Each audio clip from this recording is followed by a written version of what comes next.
కీర్తనల గ్రంథము 32వ అధ్యాయము 2వ వచనము చదవండి తల్లి. యెహోవా చేత నిర్దోషని ఎంచబడిన వాడు ఆత్మలో కపటము లేనివాడు ధన్యుడు అని మాట్లాడుతున్నారు. ఎవరు నిర్దోషి, ఎవరు ఆత్మలో కపటము లేనివారు అంటే 1వ వచనములో ఆయన మాట్లాడుతున్నారు. తన అతిక్రమములకు పరిహారము నొందినవాడు, తన పాపమునకు ప్రాయశ్చిత్తము నొందినవాడు ధన్యుడు. హల్లెలూయా. ఈ పాపములు ఒప్పుకొని మనము మరలా పాపము చేస్తే మనం నిర్దోషులము కాదు, దోషులం అయిపోతాం. మనం ఒప్పుకుంటూ ఉన్నాము, మరలా సమయము సందర్భాన్ని బట్టి మనము పాపము చేసేస్తూ ఉన్నాం. అలాంటి వారు దేవాది దేవుని దృష్టికి ఎలా ఉంటారంటే దోషిలా కనబడతారు. వారు ఎందుకు దోషిలాగా కనబడుతూ ఉన్నారంటే వారి ఆత్మలో ఏముంది? కపటం ఉంది. ఆత్మలో ఏముండాలి? పరిశుద్ధ ఆత్మదేవుడు ఉండాలి, వాక్యము ఉండాలి. వాక్యము లేకుండా, పరిశుద్ధ ఆత్మదేవుడు లేకుండా నీలో పాపము ఏలుబడి చేస్తుంటే, నీలో కపటం ఏలుబడి చేస్తుంటే ఆయన దృష్టికి నువ్వు నేను ఎలా కనబడతామో తెలుసా? దోషి వల్లే కనబడతాం. ఈరోజు నువ్వు దోషిగా ఉన్నావో లేదో ఈరోజు నీకు అర్థమవుతుంది. ఒకవేళ నువ్వు దోషగా ఉంటే ఆయన దగ్గరికి వచ్చి నువ్వేమీ చేయాలో తెలుసా? అయ్యా, నేను అతిక్రమము చేశాను, నేను పాపము చేశాను, అయ్యా నన్ను నీవు క్షమించు, నేను ఇంకెప్పుడు పాపము చేయను. దేవాది దేవుడు అనేక మందితో మాట్లాడుతున్నాడు. ఇకనో నీవు పాపము చెయ్యకు, ఇకనో నువ్వు పాపము చెయ్యకు, నువ్వు కీడులోనికి వెళ్ళకని లేఖనము సెలవిస్తుంది. హల్లెలూయా. ఈరోజు మనం దేవాది దేవుని దృష్టికి మనం ఏ విధంగా కనబడుతూ ఉన్నాం? నువ్వు నిర్దోషిగా కనబడుతూ ఉంటే, నీ ఆత్మలో కపటం లేకుండా ఉంటే, ఆయన కొంతమంది భక్తులకు కొన్ని పేర్లు పెట్టడం జరిగింది, కొన్ని బిరుదులు ఇవ్వడం జరిగింది. అబ్రహామును చూశారు, నిర్దోషిగా ఉన్నాడు అంటూ ఉన్నారు, నువ్వు విశ్వాసులకు తండ్రి.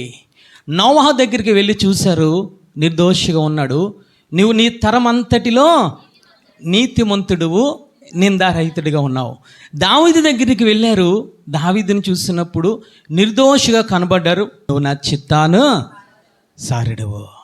ఆ మోషే దగ్గరికి వెళ్ళంటూ ఉన్నారు, నీవు నా ఇంటిలో నమ్మకమైన వాడు అంటూ ఉన్నారు.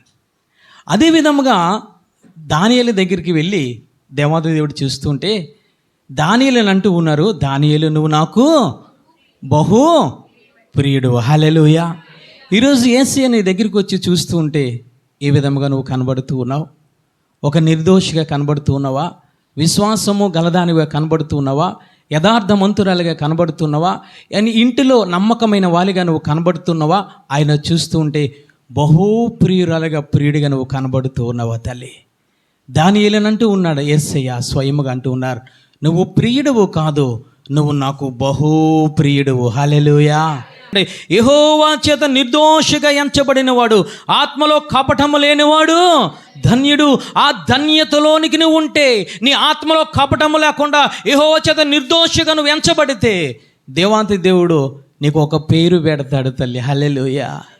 రక్షింపబడినప్పుడు ప్రార్థన చేసుకుంటూ ఉంటే దేవాంతి దేవుడు అన్య భాషలు ఇవ్వడమే కాదు, ఆయన అన్య భాషలతో నాతో మాట్లాడారు. అయ్యా ఏంటి ఇలా మాట్లాడుతున్నారని ఆ ప్రార్థనలో నాకు కనిపెడుతూ ఉండగా నన్ను దేవాతి దేవుడు అంటూ ఉన్నాడు, నేను నిన్ను ఎన్నుకున్నాను, నువ్వు ఇప్పుడు నుంచి నువ్వు యాకోబు కాదు, నువ్వు ఇశ్రాయేలు. హల్లెలూయా. నువ్వెక్కడికి వెళ్ళినా సరే నేను నీతో తోడుగా ఉంటాను. నువ్వు అగ్నిలోనికి వెళ్ళినా అది కాల్చలవు, నువ్వు జలంలోనికి వెళ్ళి అది నీ మీద పొర్లి పారదని చెప్పి ఆ యెషయా గ్రంథంలో మాట్లాడడం జరిగింది. హల్లెలూయా. ఈరోజు నువ్వు నిర్దోషిగా ఎంచబడితే ఆయన నిన్ను బలపరుస్తారు, నీకు ఒక నామకరణం చేస్తారు, నీకు ఒక ధన్యతనిస్తారు తల్లి. హల్లెలూయా.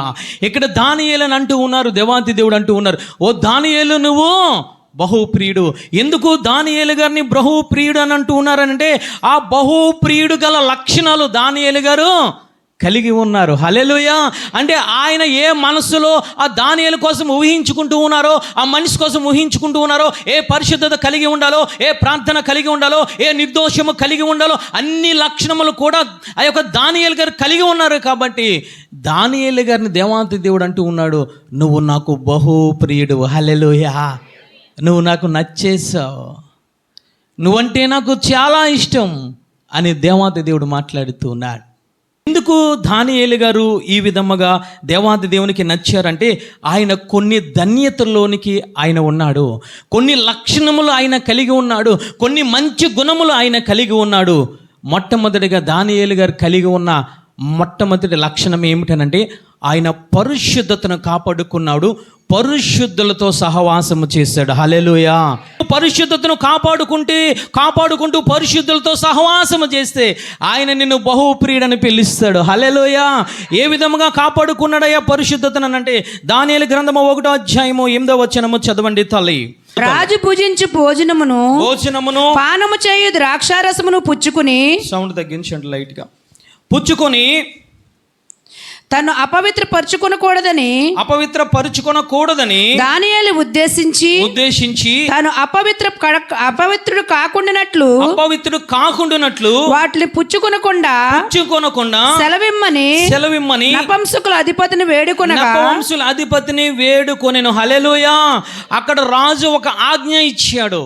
ఏమిటనంటే ఇగో ఆ ఇశ్రాయేలు యోధా దేశం నుంచి కొంతమంది యవనస్తులను తీసుకువచ్చాను, వారికి ఏమి చేయాలంటే నేను భుజించే భోజనము, నేను తాగే పానీయము వారికి పెట్టి పోషించండి.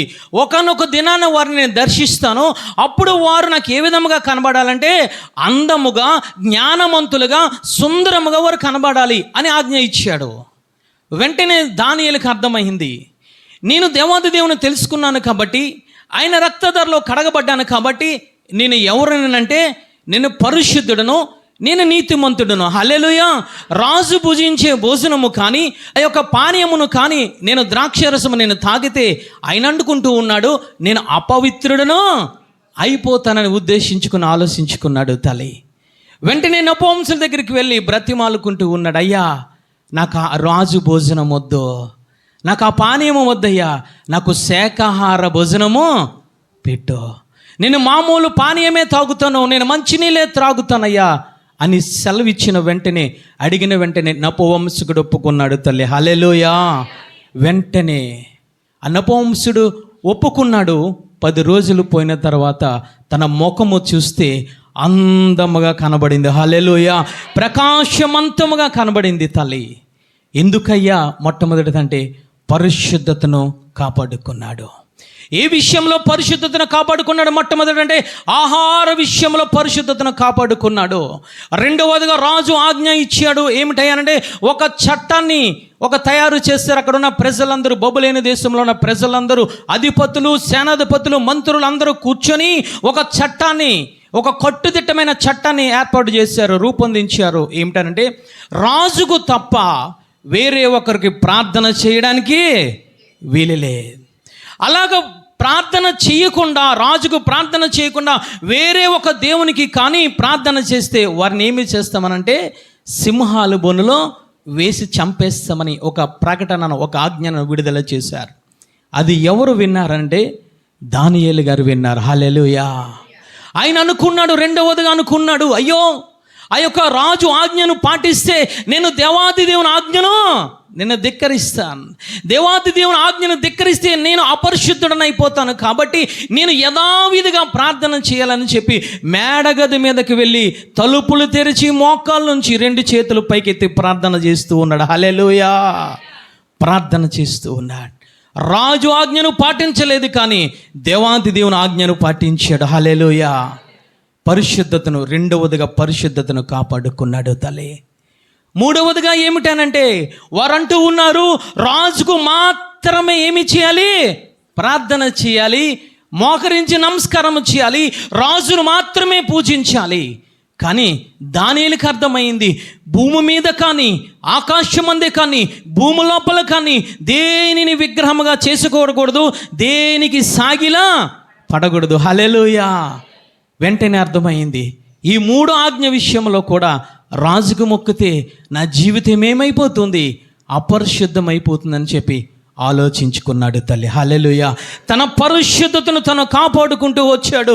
మొట్టమొదటిగా తిండి విషయంలో, రెండోది విషయంలో ఆజ్ఞ విషయంలో, మూడోది విషయంలో ప్రార్థన విషయంలో తన పరిశుద్ధతను కాపాడుకుంటూ వచ్చాడు. ఈ మధ్యకాల సమయంలో నీ పరిశుద్ధుడిగా నువ్వు తీర్చబడ్డావు, నీ పరిశుద్ధత నువ్వు కాపాడుకుంటూ ఉన్నావా? నీ రక్షణ వస్త్రాన్ని నువ్వు కాపాడుకుంటూ ఉన్నావా? చాలామంది అంటూ ఉన్నారు ఏమిటయ్యానంటే, ప్రార్థన చేసుకొని తినేయండి, ప్రార్థన చేసుకోండి, తినేయండి, బాగానే ఉంది. మోషే ధర్మశాస్త్రము 10 ఆజ్ఞలు ఇవ్వకుండా దేవాది దేవుడు మొట్టమొదట ఆదాము ఏదోను తోటలో ఒక ఆజ్ఞ ఇచ్చాడు. ఏమిటో తెలుసా? ఆ పండును మీరు తినవద్దు. ఆ పండును మీరు తినమున నిశ్చయముగా మీరు చస్తారు. ఎందుకు చస్తారు తెలుసా? పాపము మీలోనికి వస్తుంది. ఆజ్ఞ అతిక్రమమే పాపము. కాబట్టి ఈరోజు సువార్తికులు, యాజకులు, రెవరెండ్లు ఏమి బోధిస్తున్నారో తెలుసా? మొట్టమొదట ఆజ్ఞను, ఆదాము అవ్వకి ఇచ్చిన ఆజ్ఞను, ఏదోను తోటలో ఉన్న ఆజ్ఞను మర్చిపోయి పర్వాలేదు తినేయండి. అది విగ్రహారాధన ఉన్నదా? పర్వాలేదు తినేయండి. ఈరోజు ఎటువంటి మార్గంలో నువ్వు వెళ్తూ ఉన్నావు? ఎటువంటి బోధలను నువ్వు చెవియొగ్గుతున్నావు? ఎటువంటి ఆజ్ఞలను నువ్వు పాటిస్తున్నావు? తల్లి, నిన్ను చెరిపేడేవారు అనేక మంది రావచ్చు, దుర్బోధులు అనేక మంది రావచ్చు, అబద్ధ ప్రవక్తలు అనేక మంది రావచ్చు, కానీ ఈ బైబిల్ గ్రంథము మాత్రమే ఆధారము. హల్లెలూయా! నీ పరిశుద్ధతను కాపాడుకోవడానికి ఈ బైబిల్ గ్రంథము ఒకటే ఆధారము. దేవాంతి దేవుడు చెప్పొచ్చు కదా ఆదాముతో, పర్వాలేదు ప్రార్థన చేసుకొని తినే, పర్వాలేదు నేను క్షమించే దేవుడు అన్నారా? తిన్న వెంటనే చస్తావు. చచ్చిన మనసు ఆ ఏదోనో తోటలో ఉండడానికి వీలు లేదు కాబట్టి బయటకు తోసివేశారు. ఈ మధ్యకాల సమయంలో వాక్యము నీకు తెలుసు, ఆహారము విషయంలో నీ పరిశుద్ధతను నువ్వు కాపాడుకుంటూ ఉన్నావా? ఆహార విషయంలో నీ యొక్క పరిశుద్ధమైన లేఖన నియమములు పాటించగలుగుతున్నావా? లేదా నీ ఇష్టానుసారముగా ఎవరు చూడడం లేదని చెప్పి బలిగా అర్పించింది, అంతేకాదు మూఢాచారములకు అర్పించిన ఇంటికి వెళ్ళి నువ్వు భోజనం చేస్తున్నావేమో, మూఢాచారాల ఫంక్షన్కి వెళ్ళి నువ్వు భోజనం చేస్తున్నావేమో. దానియేలు గారికి ఎదురు వచ్చింది, కానీ రాజు ఆజ్ఞ ఇచ్చాడు, కానీ ఆ ఆజ్ఞను కూడా పాటించలేదు. హల్లెలూయా! ప్రాణము పోయినా పర్వాలేదు, కానీ నా పరిశుద్ధత నేను పాడు చేసుకోకూడదు, కాపాడుకోవాలని కాపాడుకున్నాడు. రెండవదిగా దానియేలు గారు చేసింది ఏమిటంటే, పరిశుద్ధతను కాపాడుకోవడమే కాదు, పరిశుద్ధులతో సహవాసము చేశాడు ఆయన. హల్లెలూయా! ఎవరితో సహవాసము చేశాడో తెలుసా? ఆ బబులోను దేశంలోనే షడ్రకు, మేషకు, అబేద్నెగోలు అనేవారు ఉన్నారు. హల్లెలూయా! వారితోనే సహవాసం చేశాడు తల్లి. వారితోనే ఆ యొక్క సహవాసము, వారితోనే ప్రార్థన, వారితోనే మోకరించడము, వారితోనే వాక్యాన్ని ధ్యానించడము తప్ప అవిశ్వాసులతో ఆయన వెళ్ళలేదు. నివసించేది బబులోను దేశంలోనే, కానీ అతను సహవాసము, అతని యొక్క స్నేహం అంతా ఎవరితో తెలుసా? పరిశుద్ధులతోనే. హల్లెలూయా! ఈరోజు నువ్వు పరిశుద్ధులతో సహవాసం చేస్తూ ఉన్నావా? సంఘముతో సహవాసం చేస్తూ ఉన్నావా? లేదా అవిశ్వాసులతో సహవాసం చేస్తూ ఉన్నావా? తల్లి, లేఖనం ఏమి సెలవిస్తుందో తెలుసా? సహవాసం అని మాట్లాడుతుంది. సహవాసము పరిశుద్ధులతో చేయాలి. మాట్లాడవలసిన విషయం ఎవరితోనైనా నువ్వు మాట్లాడవచ్చు. రాజుతో దానియేలు మాట్లాడలేదా? ఆ యొక్క నపవంశకులతో దానియేలు మాట్లాడలేదా? అక్కడ ఉన్న జనములతో దానియేలు మాట్లాడలేదా? మాట్లాడాడు, కానీ సహవాసము మాత్రము, స్నేహము మాత్రము పరిశుద్ధులతోనే. హల్లెలూయా! ఈరోజు పరిశుద్ధ లేఖనము మాట్లాడవద్దని మాట్లాడడం లేదు, కానీ ఏమని మాట్లాడుతుంది తెలుసా? స్నేహము చేయొద్దు, సహవాసము చేయొద్దు. హల్లెలూయా! నువ్వు మాట్లాడు, ఎంతవరకు మాట్లాడాలో దానికి ఒక నియమం ఉంది, దాని యొక్క కట్టుబాట్లు ఉన్నాయి లేఖనంలో. అంతవరకు మాత్రమే నువ్వు మాట్లాడాలి, కానీ ఫోన్ నెంబర్ తీసుకొని ఇంటికి తీసుకువచ్చి నువ్వు స్నేహం చేయడానికి అవిశ్వాసులతో నీకు కుదరదని లేఖనం సెలవిస్తూ ఉంది. ఈరోజు ఎటువంటి జీవితాన్ని మనం గడుపుతూ ఉన్నాం? దానియేలు గారిని మొట్టమొదట దేవాంతి దేవుడు బహుప్రియుడు అనడానికి గల కారణము, తన పరిశుద్ధతను తను కాపాడుకున్నాడు, పరిశుద్ధులతోనే సహవాసము చేశాడు. హల్లెలూయా! ఈరోజు నీ పరిశుద్ధతను నువ్వు కాపాడుకుంటూ ఉన్నావా? ఆయన ఆజ్ఞల ప్రకారంగా నువ్వు జీవించగలుగుతున్నావా? నిత్యము ప్రార్థన చేయగలుగుతున్నావా? సమూయేలు గారు మాట్లాడుతున్నాడు, ప్రార్థన చెయ్యకపోవడము పాపం. అది దానియేలు గారికి అర్థమైంది. ప్రార్థన మానలేదు తల్లి. రాజు ఆజ్ఞల కన్నా నాకు దేవాది దేవుని ఆజ్ఞ ముఖ్యమని చెప్పి తన ప్రాణముకు ప్రాణముగా పెట్టి పరిశుద్ధతను కాపాడుకున్నాడు. పరిశుద్ధులతో సహవాసము చేశాడు. రోమాపత్రిక 6వ అధ్యాయం 22వ వచనం తీయండి తల్లి. అయినను ఇప్పుడు పాపము నుండి విమోచింపబడి దేవునికి దాసులైనందున పరిశుద్ధత కలుగుటయే మీకు ఫలము దాని అంతము నిత్య జీవము. హల్లెలూయా. నీ పరిశుద్ధత నువ్వు కాపాడుకుంటే దాని ఫలము ఏమిటో తెలుసా? దాని ఫలము ఆ నిత్య జీవము. చప్పట్లు కూడా దేవాది దేవుని స్తుతిద్దాం. హల్లెలూయా. నీ పరిశుద్ధురాలుగా నువ్వు తీర్చబడ్డావు. నీ పరిశుద్ధత నువ్వు కాపాడుకుంటే, అంతము వరకు కాపాడుకుంటే, లేఖనము సెలవిస్తుంది కదా, ఆ పరిశుద్ధతను కాపాడుకున్నందుకు నీకు ప్రతిఫలము, నీకు అంతము ఏమిటో తెలుసా? నీకు నిత్య జీవము దేవాది దేవుడు అనుగ్రహిస్తాడు. హల్లెలూయా. నీ పరిశుద్ధత నువ్వు కాపాడుకోకుండా తెలిసిన అపరిశుద్ధమైనది తింటే, తెలిసిన ప్రార్థనకు రాకపోతే, తెలిసిన ప్రార్థన చేయకపోతే, తెలిసిన వాక్యము చదవకపోతే, నువ్వు అపరిశుద్ధతలోకి వెళ్ళిపోతే దాని అంతము ఏమిటనంటే అక్కడ లేఖనము సెలవిస్తుంది. చూడండి తల్లి, 23వ వచనములో అయినండు, ఏలయనగా పాపము వలన వచ్చు జీతము మరణము, అయితే దేవుని కృపావరము మన ప్రభువు అయిన యేసు క్రీస్తునందు నిత్య జీవము. హల్లెలూయా. నువ్వు పరిశుద్ధతను కాపాడుకుంటే నీకు నిత్య జీవము. నీ పరిశుద్ధత నువ్వు కాపాడుకోకుండా నీలో అపరిశుద్ధతలో నువ్వు జీవిస్తే, పాపములో జీవిస్తే, ఆయన అంటూ ఉన్నారు, పాపమునకు వచ్చు జీతము మరణము. తల్లి, దేవుడు సింహాలు నోళ్ళను మోయించడానికి గల కారణం ఏమిటో తెలుసా? అతనికి ప్రార్థన విడవలేదు, పరిశుద్ధమైన జీవితాన్ని కలిగి ఉన్నాడు. హల్లెలూయా. అపరిశుద్ధమైన సింహాలు ఎదుట దానియేలు ఏ విధంగా ఉన్నాడు తెలుసా? పరిశుద్ధమైన సింహము వలె కనబడ్డాడు. హల్లెలూయా. చప్పట్లు కూడా దేవాది దేవుని స్తుతించు. పరిశుద్ధమైన సింహము వలె, కొదమ సింహము వలె ఆ దానియేలు కనబడ్డాడు. కాబట్టి ఈ లోక సంబంధించిన సింహములన్నీ నోరు మూసుకొని పడుకున్నాయి దానియేలు దగ్గర. తల్లే, ఈరోజు నీ పరిశుద్ధతను నువ్వు కాపాడుకుంటూ ఉన్నావా? ఆయన బహుప్రియుడు అనడానికి గల కారణం ఏమిటయ్యానంటే, ఒకటి, పరిశుద్ధతను కాపాడుకున్నాడు, పరిశుద్ధులతో సహవాసము చేశాడు. రెండవదిగా ఇతనిలో ఉన్న రెండవ లక్షణం ఏమిటనంటే, నిత్యము దేవాది దేవుని సేవించాడు, నిత్యము ఆయనను గణపరిచాడు. తల్లి దానియేలు, ఒకసారి చూద్దాం. దానియేలు గ్రంథము 6వ అధ్యాయము 16వ వచనం చూద్దాం. చూడండి తల్లి. అంతటా రాజు ఆజ్ఞ ఇయ్యగా బండ్రోతులు దానియేలును పట్టుకొని పోయి సింహముల గుహలో పడద్రోసిరి. పడద్రోయగా రాజు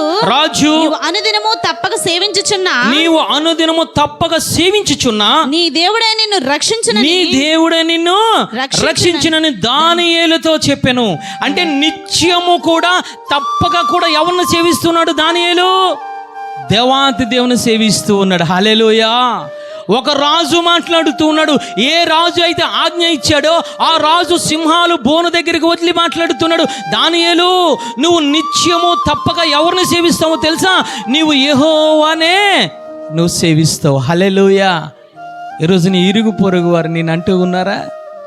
నిత్యము నువ్వు ప్రార్థనలో ఉంటావు, నిత్యము నువ్వు వాక్యము చదువుతావు, నిత్యము నువ్వు పరిశుద్ధమైన జీవితాన్ని గడుపుతావు అని నీ ఇరుగు పొరుగు వారు నీతో అంటూ ఉన్నారా? నిన్ను కన్నా తల్లిదండ్రులు నీతో అంటూ ఉన్నారా? నీ భార్య నీతో అంటూ ఉందా? నీ భర్త నీతో అంటూ ఉన్నారా? నీ పిల్లలు నీ కోసం ఈ విధంగా మాట్లాడుతున్నారా? నీ యాజకుడు నీతో మాట్లాడుతున్నారా? తండ్రి, కుమార, పరిశుద్ధ ఆత్మ దేవుడు నీ కోసం మాట్లాడగలుగుతూ ఉన్నారా? తల్లి, అన్యుడైన రాజు వచ్చి మాట్లాడుతూ ఉన్నాడు. నువ్వు తప్పక ఎవరిని సేవిస్తావు? యెహోవాను మాత్రమే సేవిస్తావని మాట్లాడుతున్నారు. 20వ వచనము చదవండి తల్లి, అక్కడే ఉంది. చదువు తల్లి. అతడు గుహ దగ్గరకు రాగానే దుఃఖ స్వరముతో దానియేలును పిలిచి జీవము గల దేవుని సేవకుడువైన దానియేలు, నిత్యము నీవు సేవించుచున్నా నీ దేవుడు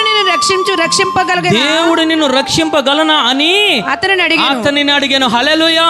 16వ వచనములోనే నువ్వు తప్పగా సేవిస్తావని రాజు మాట్లాడాడు. 20వ వచనములోకి వచ్చినప్పటికీ అదే రాజు మాట్లాడుతున్నాడు, నీవు నిత్యము ఆయనను సేవిస్తావు. హల్లెలూయా. ఈరోజు నువ్వు సేవిస్తూ ఉన్నావా తల్లి? ఒక అన్య రాజు మాట్లాడుతున్నాడు, దానియేలు దగ్గరికి వచ్చి ఆపదలో ఉండి మాట్లాడుతున్నాడు. నువ్వు తప్పక ఆయనకే ప్రార్థన చేస్తావు కదా, నువ్వు తప్పక ఆయనను కీర్తిస్తావు కదా, తప్పక ఆయన ఆజ్ఞలను నువ్వు పాటిస్తావు కదా అని మాట్లాడుతూ ఆయన అంటూ ఉన్నాడు కదా, నిత్యము కూడా నీ ప్రాణం ఉన్నంత వరకు కూడా నీ శరీరము నీ ప్రాణము కూడా ఎవరిని సేవిస్తుంది తెలుసా? నిత్యము యెహోవానే సేవిస్తుంది. ఈరోజు నిత్యము నువ్వు సేవించగలుగుతున్నావా తల్లి? ఈరోజు నటన జీవితాన్ని మనం జీవిస్తూ ఉన్నాం. దేవాలయములకు వచ్చిన తర్వాత ఆయనను సేవిస్తున్నాం, బయటికి వెళ్ళిపోయిన తర్వాత అన్య ఆచారాలను సేవిస్తున్నాం. అన్య దేవతలకు విగ్రహాలకు సంబంధించిన ఆచారాలు మనం జీవిస్తూ ఉన్నాం. ఈరోజు నీ యాజకుడు నీ కోసం సాక్ష్యం చెప్పాలని పరిశుద్ధ ఆత్మదేవుడు మాట్లాడితే నీ కోసం నేనేం చెప్పాలి? నేనేమి చెప్పగలిగి ఉండాలి తల్లి? ఈరోజు మనము జీవిస్తూ ఉన్నామా? ఒక దానియేలు కోసము ఒక అన్య రాజ్యములో నా రాజు మాట్లాడుతున్నాడు, నువ్వు తప్పక ఆయననే సేవిస్తావు, నువ్వు నిత్యము కూడా ఆయననే నువ్వు సేవిస్తావు. ఎటువంటి సమయంలో తెలుసా? ప్రాణము అతని చేతిలో ఉంది తల్లి, ఇంకా ప్రాణము పోయే స్థితిలో ఉంది. ఇదిగో ఆ సింహాలు బోనులోనికి దింపేస్తూ ఉన్నారు. అటువంటి సమయంలో సాక్ష్యం ఇస్తూ ఉన్నాడు, ఒక రాజు సాక్ష్యం ఇస్తూ ఉన్నాడు దానియేలు కోసము, నువ్వు తప్పక నిత్యము కూడా యెహోవానే సేవిస్తావు. అంతేకాదు అతను నిత్యము కూడా ఎవరిని గణపరుస్తాడో తెలుసా? ఆ యొక్క యెహోవానే గణపరుస్తాడు. అక్కడ చదవండి తల్లి, 26వ వచనములో చదివినట్లయితే, నా సముఖమున నియమించినదేమనగా నా రాజ్యములోని సకల ప్రభుత్వముల యందును నివాసులు దానియేలు యొక్క దేవునికి భయపడుచు ఆయన సముఖమున వణుకుచుండవలెను. ఆయనే జీవము గల దేవుడు, ఆయనే యుగములు ఉండువాడు. హల్లెలూయా! ఎవరిని గణపరుస్తున్నారంటే ఒక్కసారి మనం జాగ్రత్తగా పరిశీలించినట్లయితే దానియేలు యొక్క దేవునికి భయపడుచు వణుకుచుండవలెను. హల్లెలూయా! అంటే ఒక దానియేలు ఏమి చేస్తున్నాడు తెలుసా? నేను కాదు గణపరచవలె వాడిని, నేను కాదు, ఇదిగో నాలో ఉన్న దేవాతి దేవుడు గణపరచబడాలని దానియేలు కోసము రాజు సాక్ష్యం ఇస్తూ ఉన్నాడు. హల్లెలూయా! ఇక్కడ దానియేలు ఏమి చేస్తున్నాడు తెలుసా? నేను సింహాను బోన్లోంచి సజీవముగా లేవడానికి గల కారణము నేను కాదయ్యా, నాలో ఉన్న పరిశుద్ధాత్మ దేవుడు. హల్లెలూయా! రాజు అదే మాట్లాడుతున్నాడు, సకల ప్రభుత్వములు యందును నివాసులు దానియేలు యొక్క దేవునికే భయపడాలి. హల్లెలూయా! ఈరోజు యాజకులకు భయపడుతూ ఉన్నారు. నువ్వు భయపడవలసింది యాజకులకి కాదు, యాజకురాలకు కాదు, యాజకులలో ఉన్న ఆత్మకు నువ్వు భయపడాలి. యాజకుల నుంచి వచ్చిన మాటకు, ఆ పరిశుద్ధాత్మ వాక్యమునకు నువ్వు భయపడాలి. హల్లెలూయా! దానియేలు కోసము రాజు అంటూ ఉన్నాడు. దానియేలు ఏమి చేస్తున్నాడు తెలుసా? నేను గణపరచబడకూడదు, ఆ యొక్క దేవుడే గణపరచబడాలి. రాజు మాట్లాడుతూ ఉన్నాడు, దానియేలు యొక్క దేవుడే దేవుడు, ఆ దేవునికే భయపడాలి, ఆ దేవునికి వణుకుతూ ఉండాలి. ఈ భూమి మీదే కాదు ఆకాశమందు కూడా ఆయన ఆశ్చర్య కార్యములు చేయగలిగిన సమర్థుడైన దేవుడు. హల్లెలూయా! ఆయన రక్షించడానికి కానీ విడిపించడానికి కానీ సమర్థుడని ఆ యొక్క దానియేలుకు సంబంధించిన ఆ రాజు మాట్లాడుతున్నాడు. హల్లెలూయా! దానియేలు అనొచ్చు, నేనే కదా సింహాల నోళ్ళు మోయించాను, నేనే కదా ప్రార్థన చేశాను, నేనే కదా ఉపవాసం ఉన్నాను అని దానియేలుకు తనకు తాను హెచ్చించుకోలేదు తల్లి. హల్లెలూయా! నిత్యము దానియేలు రెండవదిగా సేవిస్తూ ఉన్నాడు, నిత్యము కూడా యెహోవాను గణపరుస్తూ ఉన్నాడు. హల్లెలూయా! ఈరోజు నిత్యం ఆయన సేవిస్తూ ఉన్నావా? నిత్యము ఆయన నామాన్ని గణపరుస్తూ ఉన్నావా తల్లి? లేదా వేరే ఒక నామాన్ని నీ ఇంటిలో పెట్టుకొని నువ్వు ఆ నామాన్ని, ఆ సాతానుడు ఆ యొక్క కోర్కెలను నెరవేరుస్తూ ఈరోజు నువ్వు ఆ నామాన్ని నువ్వు గణపరుస్తూ ఉన్నావమ్మా. దానియేలు బహుప్రియుడు. దేవుడు పిలవడానికి గల కారణము ఒకటి, పరిశుద్ధతను కాపాడుకుంటూ పరిశుద్ధులతో సహవాసం చేశాడు. రెండవదిగా నిత్యము సేవిస్తూ ఉన్నాడు, నిత్యము ఆయన నామాన్ని గణపరుస్తూ ఉన్నాడు. ఈరోజు ఆయన సేవిస్తూ ఉన్నావా? తండ్రి కుమార పరిశుద్ధ ఆత్మ నామములో బాప్తిసము తీసుకున్నావు, ఆయన నామములో కడగబడ్డావు, ఆయన నామములో ఆశ్చర్యకార్యములు పొందుకున్నావు, ఆయన నామములో స్వస్థత, ఆయన నామములో విడుదల. ఆయన నామాన్ని సేవించకుండా, ఆయన నామాన్ని గణపరచకుండా వేరే ఒక నామాన్ని గణపరిస్తే నువ్వు బహుప్రియులుగా ఆయన కంటికి నువ్వు కనబడవు తల్లి.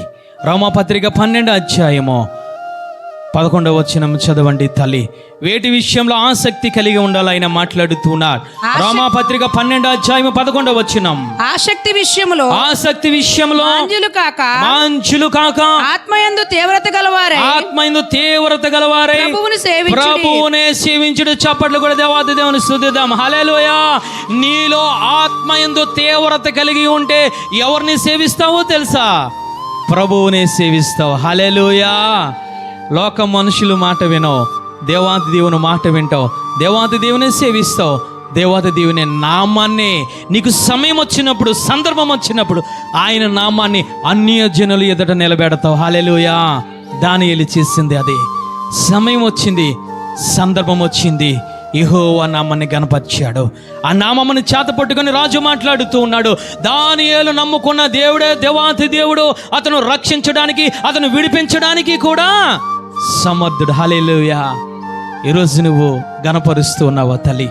మూడవదిగా ఏమిటనంటే, అతను ఏ లోపము లేనివాడు, నిర్దోషమైన జీవితాన్ని గడపగలిగిన ఆ దానియేలు తల్లి. దానియేలు గ్రంథము 6వ అధ్యాయము 4వ వచనము చదవండి తల్లి. అందుక ప్రధానులు అధిపతులను చదువు తల్లి. అధిపతులను రాజ్యపాలన విషయంలో దానియేలు మీద ఏదైనా ఒక నింద మోపవలనని ఉండి తగిన హేతువు కనిపెట్టుచుండిరి. గాని దానియేలు నమ్మకస్తుడై ఏ నేరమైనను ఏ తప్పైనను చేసిన వాడు కాడు. కనుక దానియేలులో తప్పైనను లోపమైనను లేకపోయారు. అంటే దానియేలు ఎక్కడ ఉన్నాడు తెలుసా? ఉన్నతమైన స్థానంలో ఉన్నాడు, ఒక ప్రధానమంత్రి స్థానంలో ఉన్నాడు. కింద ఉన్న ప్రజలందరూ, ఆ ప్రధానులు, ఒక మంత్రులు, ఆ సేనాధిపతులందరూ కూడా దానియేలును ఏదో ఒక లోపము, ఏదో ఒక దోషము కనబెడదామని వీరు ఎదురు చూస్తూ ఉన్నారట. కానీ ఏ లోపము ఆయనలో కనబడలేదు తల్లి. శరీరానుసారంగా చూశారు, పరిపాలన విషయంగా చూశారు, పరిశుద్ధత విషయంలో చూశారు, ప్రార్థన విషయంలో చూశారు, ఇదిగో ఆజ్ఞ విషయంలో చూశారు. కానీ ఏ విషయంలోనూ కూడా ఆయన లోపము కనబడలేదు. హల్లెలూయా. ఈరోజు నిన్ను చూస్తూ ఉంటే ఎన్నో లోపాలు కనబడుతున్నాయి.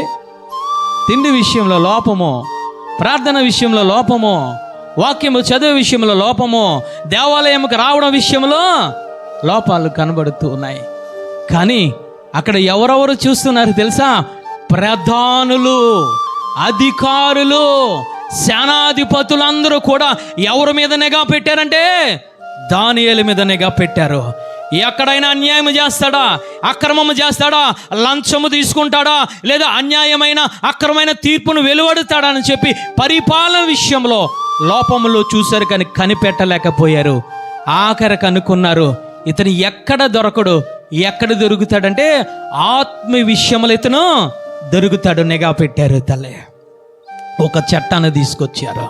ఏమిటనంటే, ఇతను ప్రార్థనాపరుడు కదా, ఇతను పరిశుద్ధుడు కదా, ఇతను ప్రార్థన ఆపేద్దామని చూసి ఒక చట్టాన్ని తీసుకొచ్చారు. ఆ చట్టాన్ని అతిక్రమిస్తే ప్రాణాలు పోతాయని చెప్పారు. కానీ ఆ ఆత్మీయ విషయంలోనూ కూడా పాపము లేనివాడుగా, నిర్దోషిగా దేవాతి దేవుని చేత ఎంచబడ్డాడు తల్లి. ఈరోజు ప్రార్థన చేయకపోవడం నీకు లోపము, వాక్యము చదవకపోవడం లోపము. రక్షింపబడిన బిడ్డ సక్రమముగా అనుదినము కూడా, అనునిత్యము కూడా ఆయన బలలో సమీపించకుండా వెని తిరిగితే నీకు లోపము తల్లి. ఈరోజు దానియేలు శరీరక సంబంధించిన విషయమే కాదు, ఆత్మ సంబంధించిన విషయంలో కూడా లోపములు కనిపెట్టడానికి చూశారు. కానీ ఎటువంటి లోపము అతని జీవితంలో కనబడలేదు. అందుకే దావీదు గారు అంటూ ఉన్నారు, యెహోవా చేత నిర్దోషగా ఎంచబడిన వాడు, ఆత్మలో కపటము లేనివాడు ధన్యుడు. హల్లెలూయా. ఈ ధన్యత ఎవరు కలిగి ఉన్నారు తెలుసా? దానియేలు గారు కలిగి ఉన్నారు. అందుకే దేవాది దేవుడు వచ్చి మాట్లాడుతున్నాడు, ఓ దానియేలు నీవు బహుప్రియుడువో. ఏమిటయ్యా నిర్దోషత్వం అనంటే, యెహెజ్కేలు గ్రంథము యెహెజ్కేలు గ్రంథము 18వ అధ్యాయము 9వ వచనము చదవండి తల్లి. యథార్థపరుడై నా కట్టడలను గైకొనుచు నా విధులను అనుసరించుచుండున ఎడల వాడే నిర్దోషియగును, నిజముగా వాడు బ్రతుకును. ఇదే ప్రభువైన యెహోవా వాక్కు. హల్లెలూయా. ఎప్పుడు నిర్దోషమనంటే ఆయన వాక్యము విన్నావు, ఆయన వాక్యము విన్న తర్వాత వాటిని గ్రహించి వాక్య ప్రకారంగా నడుచుకోవడమే నిర్దోషత్వం. హల్లెలూయా. ఎవరు నడుచుకున్నారనంటే దానియేలు గారు నడుచుకున్నారు. ఎంత శ్రమ అయినా, ఎంత వేదన అయినా, సింహాలు బోను ఎదురుగుండా కనబడుతూ ఉన్నా సరే అతను శరీర విషయంలోనూ కూడా లోపం లేదు, ఆత్మ విషయంలోనూ కూడా లోపం లేదు. నిర్దోషగా ఎంచబడ్డాడు తల్లి. హల్లెలూయా. వాక్యానుసారంగా నడుచుకుంటూ వెళ్ళిపోయాడు. ఈరోజు రక్షింపబడిన బిడ్డవో వాక్యానుసారముగా నీకు వినబడుతుంది. వాక్యానుసారంగా నడుచుకుంటూ ఉన్నావా? వాక్యానుసారంగా నడుచుకుంటూ ఉన్నావా? వాక్యము బోధిస్తున్నాడు పరిశుద్ధాత్మ దేవుడు నీ పరిశుద్ధతను కాపాడుకోవడానికి, పరిశుద్ధులతో సహవాసము చేయడానికి, రెండవదిగా ఇదిగో నిర్దోషత్వము కాపాడుకోవడానికి, నువ్వు నిర్దోషముగా ఉండడానికి అంతే ఉన్నారు. ఆయన నిత్యము సేవించడానికి, నిత్యము ఆయన నామమును గణపరచడానికి నీకు వాక్యాన్ని బోధిస్తూ ఉన్నారు. వాక్యం ప్రకారంగా నడుచుకోగలుగుతున్నావా తల్లి? లేదా వేరే మార్గములను వెళ్తూ ఉన్నావేమో? దానియేలు ఒకే ఒక మార్గము, ఆ మార్గమే సత్యము, జీవము. హల్లెలూయా. ఆ మార్గంలో నడిస్తే నిర్దోషిగా నువ్వు ఎంచబడతావు. దానియేలును బహుప్రియుడు దేవాది దేవుడు అనడానికి గల కారణం ఏమిటనంటే, ఒకటి పరిశుద్ధతను కాపాడుకున్నాడు, పరిశుద్ధులతో సహవాసము చేశాడు. రెండవదిగా నిత్యము ఆయనను సేవించాడు, నిత్యము ఆయనను గణపరిచాడు. మూడవదిగా ఆయన లోపము లేనివాడు, నిర్దోషముగా కనబడినవాడు. హల్లెలూయా. నాలుగవదిగా చివరగా ముగించుకుందాం. దానియేలును బహుప్రియుడు అనడానికి నాలుగవ కారణం ఏమిటనంటే అతను ప్రార్థనాపరుడు. అతను ప్రార్థనాపరుడు తల్లి. అతను ప్రార్థనాపరుడు అనడానికి వీలు లేదు, అతను బహు ప్రార్థనాపరుడు. హల్లెలూయా. ఈరోజు నువ్వు ప్రార్థన చేస్తే నువ్వు ఆయన కంటికి ఏ విధంగా కనబడతావు తెలుసా? బహుప్రియురాలిగా నువ్వు కనబడతావు. ఆయనకి ఏమి ఇష్టమో తెలుసా? నీ పాపములు కన్నీటితో ఒప్పుకుంటే ఆయనకు చాలా ఇష్టం. పాపాత్మురాలైన స్త్రీ యేసయ్య పాదముల దగ్గరికి వచ్చి కన్నీరు కారుస్తూ ఆ కురులతో తుడుస్తూ ఉంటే అనేక మంది శిష్యులే తిరగబడ్డారు. ఆ ఇంటికి పిలిచిన ఆ సీమోను కూడా ఆమెను దూషిస్తూ ఉన్నాడు. కానీ దేవాంతి దేవుడు ఏమి చేశాడో తెలుసా? ఆమె పక్షాన నిలబడి అంటూ ఉన్నాడు, ఆమెను ఏమి అనడానికి వీలిలే. ఆమె పక్షాన నిలబడి దేవాది దేవుడు వాదించడం మొదలెట్టాడు, మాట్లాడడం మొదలెట్టాడు తల్లి. హల్లెలూయా. కారణం ఏమిటో తెలుసా? నీలో కన్నీళ్లు చూస్తే ఈ లోకము నిన్ను విసర్జించుకుంటుంది, ఈ లోకము నిన్ను చేదరించుకుంటుంది. కానీ ఆ కన్నీళ్ళను చూసి దేవాతి దేవుడు నిన్ను ఇష్టపడే దేవుడు. హల్లెలూయా. ఆ కన్నీటిని చూసి దేవాతి దేవుడు నిన్ను బహు ప్రియురాలని పిలిచే దేవుడు తల్లి. ఈరోజు కన్నీరు కారుస్తున్నావా? ప్రార్థన చేయగలుగుతున్నావా తల్లి? దానియేలు గ్రంథము 9వ అధ్యాయము 23వ వచనము చదవండి తల్లి. బహుప్రియుడవు గనుక నీవు బహుప్రియుడవు గనుక విజ్ఞాపనము చేయని ఆరంభించినప్పుడు ఈ సంగతి నీకు చెప్పుటకు వెళ్ళవలని ఆజ్ఞ బయలుదేరును. వెళ్ళవలని ఆజ్ఞను బయలుదేరనంటే విజ్ఞాపన చేస్తున్నాడు, ప్రార్థన చేస్తున్నాడు. దేనికోసము ప్రార్థన చేస్తున్నాడంటే 20వ వచనంలో, నేను ఇంకను పలుకుచు ప్రార్థన చేయుచు ఆ పవిత్ర పర్వతము కొరకు నా దేవుడైన యెహోవా ఎదుట నా పాపమును, నా జనుల యొక్క పాపమును ఒప్పుకొనుచు నా దేవునికి విజ్ఞాపన చేయుచుంటిని. హల్లెలూయా. అతను ప్రార్థన చేస్తున్నాడు, అయ్యా నేను పాపిని ప్రభువా, అంతే కదయ్యా నా జనము, నా ఇశ్రాయేలు ప్రజలు బంధింపబడి ఈ బబులోను దేశంలోనికి వచ్చారయ్యా, ఇదిగో ఆ యెరూషలేము పట్టణము పాడైపోతుందయ్యా, ఆ జనుల యొక్క పాపము కోసము అతను ప్రార్థన చేస్తూ కన్నీరు కారుస్తూ ఉన్నాడు. ఎప్పుడు దేవాతి దేవుడు నిన్ను ఇష్టపడతాడు, బహుప్రియుడు అంటావు తెలుసా? నీ పాపములు, నీ అతిక్రమములు ఒప్పుకుంటూ నీ యొక్క కుటుంబము కోసము, నీ యొక్క సంఘము కోసము, నీ యొక్క రక్త సంబంధుల కోసము, నీ యొక్క పట్టణము కోసము, నీ యొక్క దేశము కోసము, నీ యొక్క ప్రజల కోసము నువ్వు ప్రార్థన చేస్తే ఆయన నిన్ను ఏమంటాడు తెలుసా? బహుప్రియుడు అంటారు. హల్లెలూయా. ఈరోజు చేస్తూ ఉన్నావా తల్లి? పాపములు ఒప్పుకొని అతిక్రమములు ఒప్పుకొని ప్రార్థన చేయగలుగుతున్నావా తల్లి? రెండవదిగా మనము చూద్దాం. 10వ అధ్యాయము 11వ వచనము చదవండి తల్లి. దానియేలు బహు ప్రియుడవు గనుక నీవు బహు ప్రియుడవు గనుక నేను నీ యొద్దకు పంపబడితిని. చాలు తల్లి. అంటే దేవదూత వచ్చి మాట్లాడుతున్నాడు, నువ్వు బహు ప్రియుడు అని. రెండవసారి ఎందుకు బహు ప్రియుడు అన్నావు అంటే 10వ అధ్యాయము 2వ వచనము చూసినట్లయితే, ఆ దినమయందు దానియేలు నేను 3 వారములు దుఃఖప్రాప్తుడనైతిని, 3 వారములు గడువు వరకు నేను సంతోషముగా భోజనమునైనను చెయ్యలేకయుంటిని. మాంసము గాని ద్రాక్షరసము గాని నా నోటిలోనికి రాలేదు, స్నానాభిషేకములను చేసుకొనలేదు. హల్లెలూయా. ఎందుకు తెలుసా? ఆ పాపము కోసము, ఆ దోషము కోసము వినబడినప్పుడు ఏమి చేస్తూ ఉన్నాడంటే, ఆయన స్నానము చేయలేదట, భోజనము చేయలేదట, ఆయన పానము కూడా పుచ్చకుండా 3 వారములంటే 21 రోజులు కూడా ఉపవాసం ఉండి కన్నీరు కారుస్తూ ప్రార్థన చేస్తూ ఉన్నాడు తల్లి. హల్లెలూయా. అందుకు రెండవసారి దేవదూత వచ్చి మాట్లాడుతూ ఉన్నాడు, దానియేలు నువ్వు బహు ప్రియుడు. హల్లెలూయా.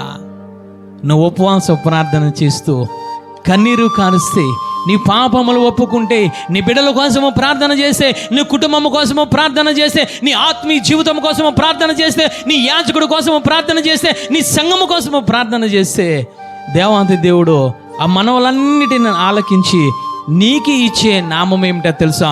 బహు ప్రియుడవు. హల్లెలూయా.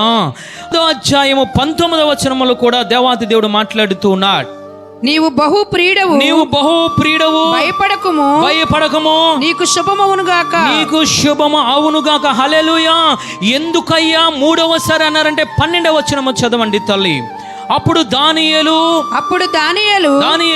భయపడకు, నీవు తెలుసుకొనవలెనని నీ మనసును అప్పగించి దేవుని ఎదుట తగ్గించుకొనిన ఆ మొదటి దినము మొదలుకొని నీవు చెప్పిన మాటలు వినబడినవి గనుక నీ మాటలను బట్టి వచ్చాను. హల్లెలూయా.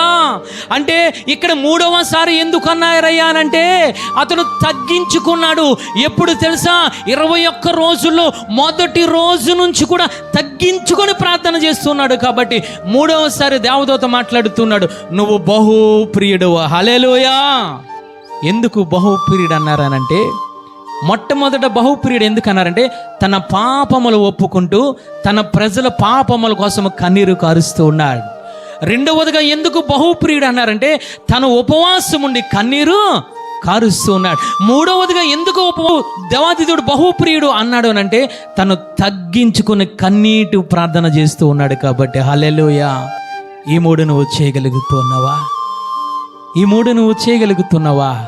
తగ్గించుకుని ఉపవాసం ఉండి నీ కోసము, నీ పిల్లల కోసము, నీ సంఘము కోసము, నీ పాపముల కోసము కన్నీరు కారుస్తున్నావా తల్లి? దానియేలు ఎందుకు బహుప్రియుడు అన్నారనంటే, అతను మొట్టమొదటి కలిగి ఉండే లక్షణము పరిశుద్ధతను కాపాడుకున్నాడు, పరిశుద్ధులతో సహవాసము చేశాడు. రెండవదిగా అతను నిత్యము సేవిస్తూ ఉన్నాడు, నిత్యము ఆయన నామాన్ని గణపరుస్తూ ఉన్నాడు. మూడవదిగా నిర్దోషిగా ఎంచబడ్డాడు, ఏ లోపము లేనివాడుగా జీవించాడు. నాలుగవదిగా నిత్యము కూడా అతను ఉపవాసముతో తగ్గించుకొని గోనెబట్ట కట్టుకొని ఉపవాసం ఉండి ప్రార్థన చేస్తూ ఉన్నాడు. ఈ లక్షణాలు నువ్వు కలిగి ఉన్నావా తల్లి? దేవాది దేవుడు మాట్లాడుతూ ఉన్నాడు, పరిశుద్ధత లేకుండా ఎవ్వరు ఆయనను చూడలేరు. నేను పరిశుద్ధును కాబట్టి మీరు కూడా పరిశుద్ధముగా ఉండండి. నా నామము పరిశుద్ధమైనది కాబట్టి నా నామమును పరిశుద్ధముగా మీరు ఉంచండి. అప్పుడు మీరు నా కంటికి బహుప్రియులుగా మీరు కనబడతారని మాట్లాడుతున్నారు. అందుకే దావీదు గారు అంటూ ఉన్నారు, 32వ దావీదు కీర్తన 2వ వచనము చదవండి తల్లి. యెహోవా చేత నిర్దోషిని ఎంచబడినవాడు, ఆత్మలో కపటము లేనివాడు ధన్యుడు. ఈరోజు పరిశుద్ధాత్మ దేవుడు నీతో మాట్లాడుతున్నాడు. ఈరోజు నీ మనుషుల చేత నిర్దోషిగా ఎంచబడుతున్నావు. నీ భర్త నీ కోసం అంటూ ఉన్నారు, నా భార్య చాలా మంచిది. నీ పిల్లలు అంటూ ఉన్నారు, నా అమ్మ నా చాలా మంచిది అని అంటూ ఉన్నారు. కానీ యెహోవా చేత నిర్దోషిగా ఎప్పుడైనా నువ్వు ఎంచబడ్డావా తల్లి? నిర్దోషిగా ఎప్పుడైనా తీర్పు తీర్చబడ్డావా? ఆత్మలో కపటం లేదు ఈ బిడ్డలో అని ఎప్పుడైనా పరిశుద్ధాత్మ దేవుడు నీకోసం సాక్ష్యం ఇచ్చాడా తల్లి? అందుకే దావీదు గారు అంటూ ఉన్నారు, యెహోవా చేత నిర్దోషగా ఎంచబడిన వాడు, ఆత్మలో కపటము లేనివాడు ధన్యుడు. ఎవరు కనబడ్డారంటే దానియేలు గారు కనబడ్డారు. 2వ రేకడలో ఆయన రాబోతూ ఉన్నాడు. ఎప్పుడు రాబోతూ ఉన్నాడు తెలుసా? మొదట ఆయన వచ్చాడు, నిర్దోషమైన రక్తము నీ కోసము ఒలికించి నీ పాపములన్నీ తుడిచివేసి నిన్ను నిర్దోషిగా ఈ భూలోకాన్ని ఉంచాడు. నీ పరిశుద్ధతను నువ్వు కాపాడుకుంటావని, పరిశుద్ధులతో సహవాసం చేస్తావని, నిత్యము ఆయన నామాన్ని సేవిస్తావని, నిత్యము ఆయన నామాన్ని గణపరుస్తావని, ఏ లోపముగా నింద లేనివాడిగా నువ్వు జీవిస్తావని, నిత్యము కూడా ఆయన నామములో ప్రార్థన చేసే బిడ్డగా నువ్వు ఉంటావని ఆయన నిన్ను నిలబెడుతూ ఉంటే, ఈరోజు నిర్దోషిగా నువ్వు కనబడితే 2వ రాకడలో ఆయన నిన్ను లేవనెత్తే దేవుడు. 2వ రాకడలో మధ్యాకాశానికి వచ్చినప్పుడు, ఓ ప్రియ సంగమా, ఓ పరిశుద్ధురాలా, ఓ పరిశుద్ధతను కాపాడుకున్న ఓ బహు ప్రియురాలా అని సంఘాన్ని, ఆ గొర్రెపిల్ల సంఘమును దేవాతి దేవుడు పిలిచే దేవుడు. ఆ సంఘములో నువ్వు కనబడాలంటే, ఆ సంఘములో పాలిపాగస్తులుగా నువ్వు ఉండాలంటే, ఆ సంఘంలో ఒక ఆత్మగా, ఆ సంఘంలో ఒక అవయవంగా నువ్వు ఉండాలనంటే దేవాతి దేవుడు నిర్దోషిగా నువ్వు కనబడాలి. దేవాతి దేవుని దృష్టికి ఒక ప్రియురాలుగా, ఒక ప్రియుడిగా నువ్వు కనబడాలి తల్లి. ఈరోజు ఇటువంటి జీవితం నువ్వు గడుపుతూ ఉన్నావు.